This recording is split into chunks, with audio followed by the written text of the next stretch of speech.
मैंने सपत्नी शिव महापुराण की कथा श्रवण करना प्रारंभ करी। शिव महापुराण की कथा जैसा समय मिलता था, रात्रि के समय मोबाइल पर भी हम लोग कथा सुन लेते थे। जितना समय मिलता उतना श्रवण करते। और जैसे ही कथा श्रवण करना प्रारंभ करी, बाबा से विनय कर कर कथा सुनी। जैसे आप बोलते हैं कि जहां कथा सुन रहे हो, भले टीवी के सामने सुनो, चाहे मोबाइल पर सुनो, चाहे फेसबुक पर सुनो, चाहे यूट्यूब पर सुनो, कामना कर कर अगर 15 मिनट की भी कथा सुन रहे हो तो आपकी कामना को भोलेनाथ पूरा करेगा, ये वो जानता है। आपके बताए अनुसार हमने टीवी पर कथा, मोबाइल पर श्रवण करना प्रारंभ करी। 15-15, 20-20 मिनट कथा सुनते, जैसा समय मिलता वैसा कथा का स्मरण करा। कथा सुनने के बाद 3 महीने के बाद बाबा महादेव ने मेरी धर्मपत्नी की गोद भर दी और एक पुत्र का जन्म हुआ है। मेरा बेटा 9 महीने का हो गया है, उसके लिए बधाई, आपका आशीर्वाद, ये बाबा की कृपा। शिव से जो कह रहा है उससे मिलेगा जब।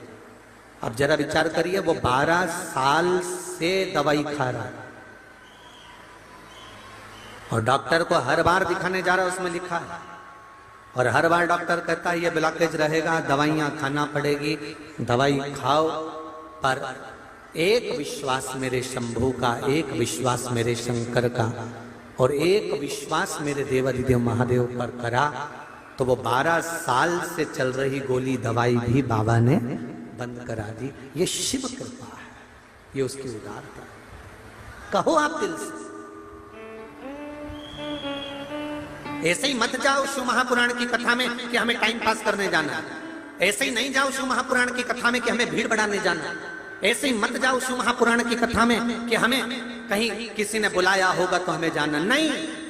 शिव महापुराण की कथा में, इस मंडी प्रांगण में आप अगर पांव रखे हो और शिव महापुराण की कथा, भले पानी गिर रहा, जल वृष्टि हो रही, धूप पड़ रही, गर्मी पड़ रही, ठंड पड़ रही, पर आपने दिल लगाकर अगर शिव महापुराण की कथा को सुना है तो केवल कथा नहीं है, शंकर भगवान तो कुबेर का भंडार लुटाने के लिए बैठता है, वो लुटा हो सकता है। आप हृदय से सुने, उसको धारण करें, अपनी चित्तवृत्ति में उतारें। ब्रह्मदेव, भगवान शंकर का दर्शन नहीं हो सकता। ब्रह्मा जी ने कहा फिर शिव का दर्शन कैसे होगा? मैं जानना चाहता हूं आपके पिता कौन है? ब्रह्मा और भगवान विष्णु ने एक पर्वत को घुमाना प्रारंभ करा। पर्वत को घुमाते घुमाते एक आकृति, अग्नि का एक खंभ प्रकट हो गया। अग्नि का जब खंभ प्रकट हुआ तो उसमें से आवाज आई, मैं शिव हूं। और ये प्रथम शिवलिंग का निर्माण ब्रह्मा और विष्णु ने करा। सबसे पहला शिवलिंग ब्रह्मा और भगवान विष्णु ने बनाया।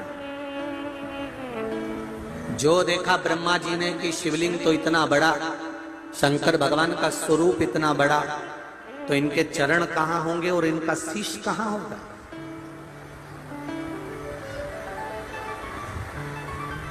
कहां चरण, कहां शीश?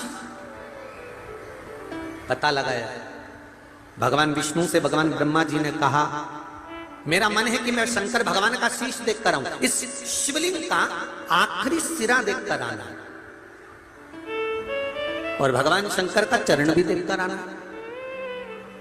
आप कहां जाना पसंद करेंगे? भगवान नारायण से पूछा ब्रह्मा जी ने। भगवान विष्णु कहते हैं, मैं अपने पिता का सिर नहीं देखना चाहता, मैं अपने पिता का चरण देखना चाहता, इसलिए मैं ऊपर की ओर नहीं जाऊंगा, नीचे की ओर जाऊंगा और भगवान देवाधिदेव महादेव के उस शिवलिंग का चरण ढूंढ कर आऊंगा कि भगवान का चरण कहां है। भगवान विष्णु नीचे जा रहे हैं, भगवान ब्रह्मा ऊपर जा रहे हैं। चलते चलते